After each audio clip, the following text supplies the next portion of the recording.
Michael Jackson, 50 years old, the king of pop, has died. Michael Jackson has died. My brother, the legendary king of pop, Michael Jackson, passed away on Thursday, June 25th, 2009 at 2:26 p.m. How did it come to this? Michael Jackson's life is a remarkable journey filled with the brightest of moments and the darkest of hours. Who is Michael Jackson, really? Michael was the most recognized man in the world. Friends treasured him, world leaders invited him, colleagues admired him, children naturally gravitated to him, and the public was fascinated with him. Some cashed in on that fascination when they discovered that a story with his name got attention. It got readers and ratings. And if there was no story, unethical reporters made them up because using the name Michael Jackson got attention. Some even launched careers riding his coattails. There are two Michael Jacksons: the caricature brought to you by the tabloids cashing in, and the Michael described by those who actually knew him. What is the truth? And who is telling it? You decide. Heal the Kids is about doing something about making a difference in trying to help adults and parents realize that it is our power to change the world that our children live in.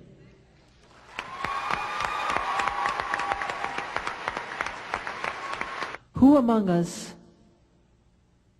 would have believed that the sound of children at their playgrounds would be replaced by the sound of automatic machine gun fire at our schools? That the sound of little girls skipping rope would be overshadowed by the frantic shrills of children dodging bullets? Yet, instead of loving our children more, we installed metal detectors in our school.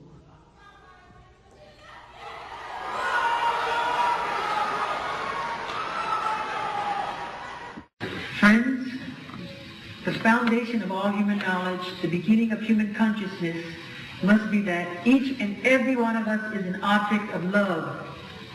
Before you know it, before you know if you have red hair or brown, before you know if you are black or white, before you know of what religion you are part of, you have to know that you are loved. Sensation gets attention. Words like bizarre and freak come right out of circus sideshows where they made fun of misfortune. Repeat something enough times and people begin to believe it.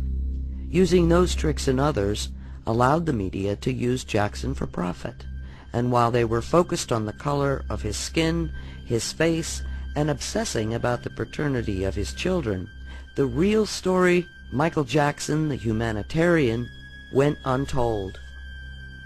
The paper is accused of paying off police while hacking into the phones of celebrities, members of the royal family, a murdered teenager, victims of terrorism, and war widows for years.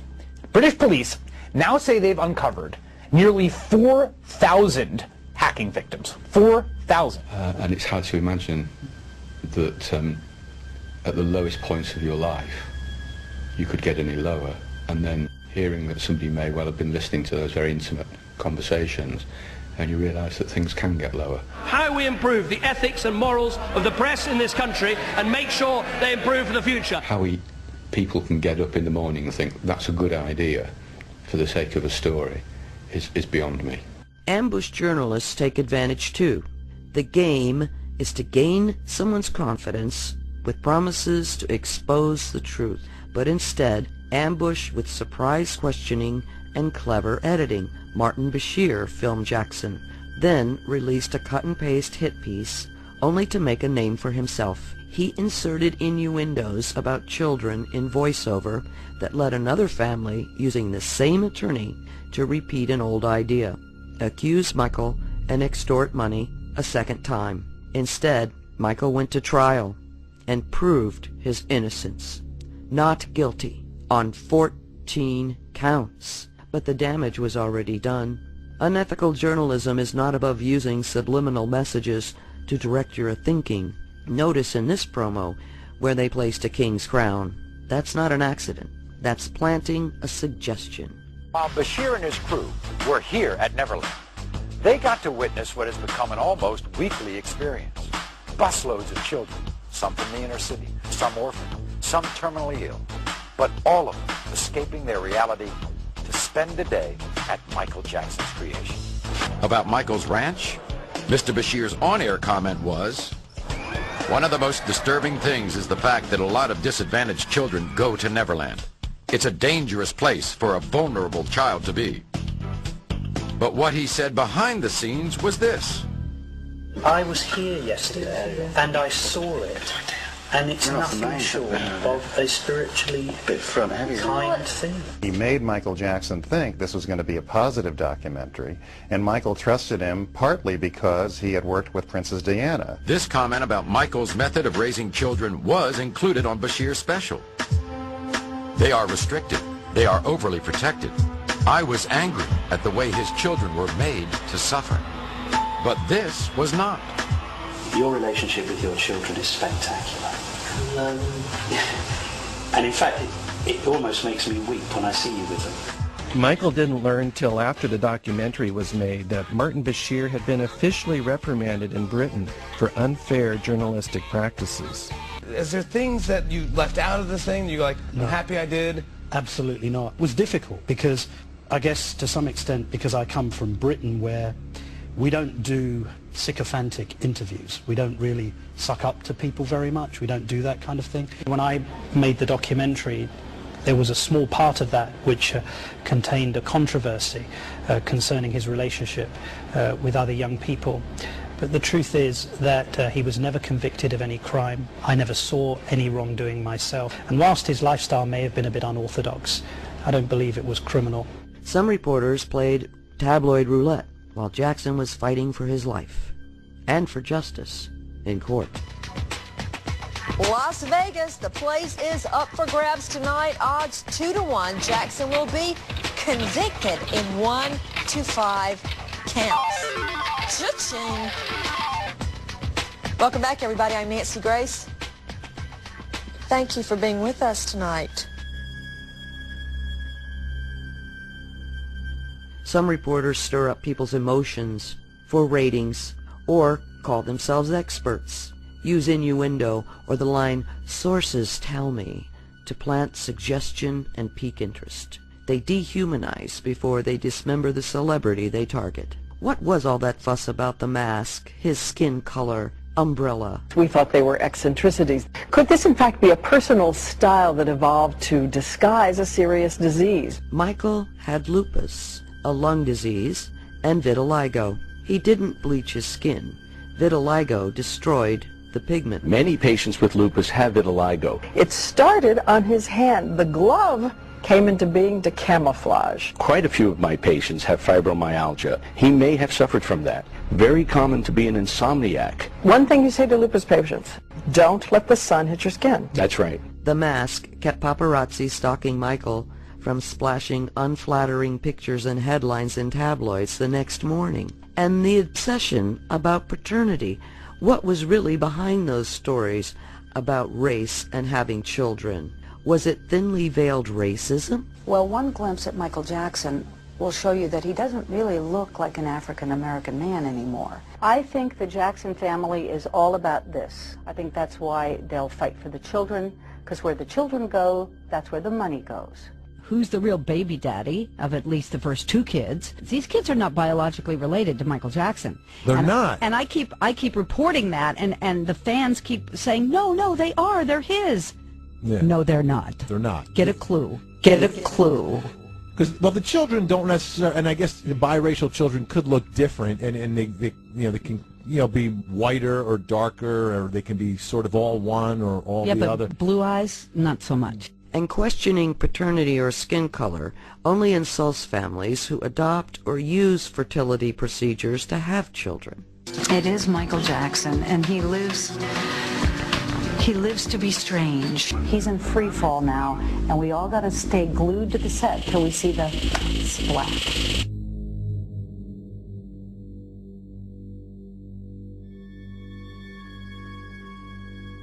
I think this was Michael Jackson's destiny, to die this way. Here are some of the people Michael counted among his friends.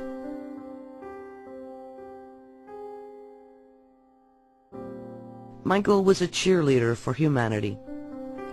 He always said he believed in us, said we are the world, and that together we could heal many of humanity's challenges.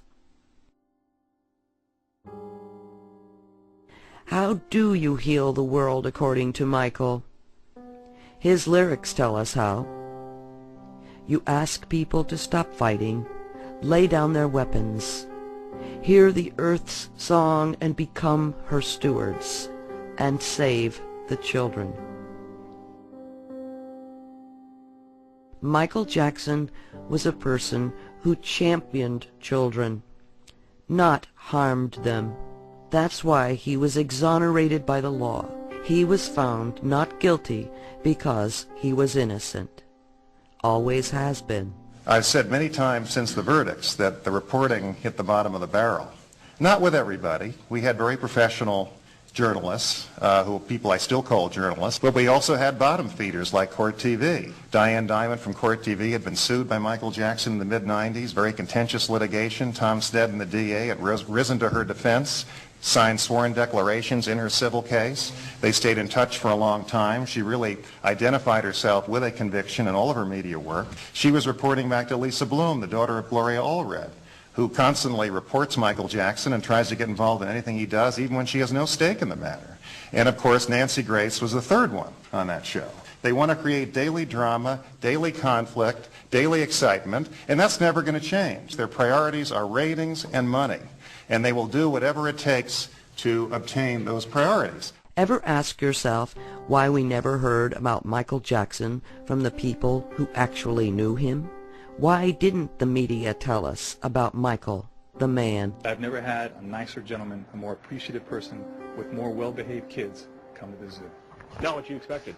Absolutely not what I expected. You know, I've hosted a lot of celebrities here at the zoo, and quite frankly, many of them are not pleasant people to be around. Surrounded by bodyguards, it's just holier-than-thou attitude. He was the absolute opposite. When we were in Europe and we were doing the bad tour, every city we went to a children's hospital and bought them a piece of equipment. Not one hospital for the whole tour. Every city. They had a little boy that was dying and wanted to meet Michael. And Michael went up and talked to him, and the kid perked up, and it was like amazing. And I went off to the corner. I cried. I really couldn't take it. And Michael came over and put his arm around me and said, "You have to understand, Frank, this is our job. Not on the stage. This is our job. To make somebody feel good." He believed that. He absolutely believed that. My daughter stayed with him, and he has so much fun, and he's just a fun guy. And would you leave your children? Yes, I would. Yes, I did. I left my child with my... Yes. So many people really don't know him, and they don't give him a chance, and they're so ready to criticize. I was with Michael in Eastern Europe, and we got off of a plane, and he said, "You want to go to the hotel, you want to come to the orphanage with me?" And it was like, rather than going to the hotel, he went to the orphanage. And he walked into this orphanage, and I remembered him looking, and he was walking through it, he was very calm. The promoters were there, and he was looking around, and the conditions were pretty grim. And I saw him whisper to someone, and then whisper to someone else, and he was, you know, moving through and interacting with the children. And then later I found out what he had whispered, and it was, you know, this orphanage will be turned around. There will be new beds in here. There will be clean sheets in here. There will be more people in here taking care of these children by tomorrow, or I'm not going to go on stage. Michael is perhaps one of the best clients I've had. He's generous, he's kind, he's grateful. He thanks you for all the work you do every day. He had a very wonderful human side to him, too. He was polite and gentle, and in a business where we didn't hear these words too often, Michael, if he would ask for something during a session, he'd say, "Please." Such a great guy. He seemed otherworldly, but he was also a human being. I know what it's like to walk down the street and feel like the whole world is turned against you. I know what it's like to feel helpless and unable to defend yourself because the roar of the lynch mob is so loud that you are convinced your voice can never be heard. I had abandoned him, that we had abandoned him. That we had allowed this magnificent creature that once set the world on fire to somehow slip through the cracks. He was so unique, so original, so rare, and there will never be anyone like him again. He was a king. Michael used his fame and his platform not just to improve orphanages, but to teach children and to take on social issues. Gang violence, tabloid corruption, poverty, racism, stewardship for the planet, and even war. This is Lisa Marie and myself at a hospital in Budapest, and I saw this little kid. His name was Farkas. I asked this nurse, what's wrong with this kid? She said that he needs a liver. No matter what it takes, I'm going to find a liver for him. So I sent my organization around the world, and I said, I'm not giving up. I'm not going to have this child die. I was so happy when I got a phone call. They told me we found the liver, and he has his life. Maybe it's time we take another look at Michael Jackson to find out what really happened. We are all so busy trying to shelter our children from the bullies of the world, wringing our hands in worry and fear. Yet we missed the biggest case of bullying the world has ever seen. Michael Jackson is the poster boy. He endured years of torture on a global stage, with the whole world watching. And the children? They loved Michael, and they were watching. They're watching now. What kind of world do we want to hand off to our children? Michael asked us to heal the world and save it for our children. He was on his way back to remind us we are the world, and he died trying. Sadly, we live in a state of fear. Every day we hear of war on the news, on the radio, and television. In the newspapers, always of war. We hear of nations hurting each other, of neighbors hurting each other, of families hurting each other, and of children killing each other. We must learn to live and love each other before it's too late. We have to stop. We have to stop the prejudice. We have to stop the hating. We have to stop living in fear of our own neighbors.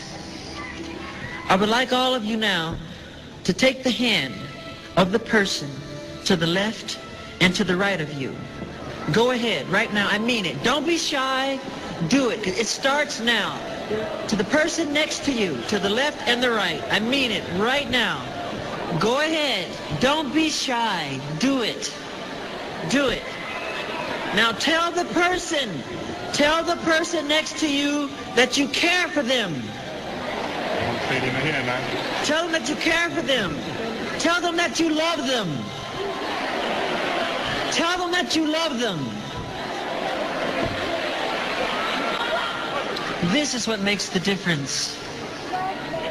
Together,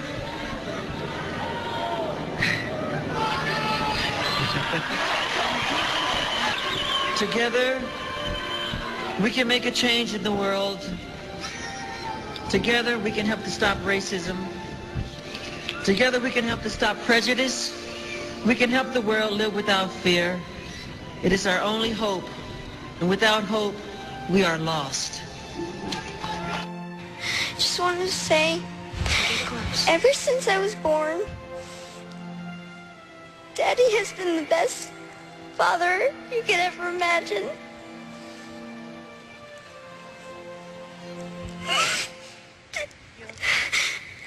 And I just wanted to say I love him so much.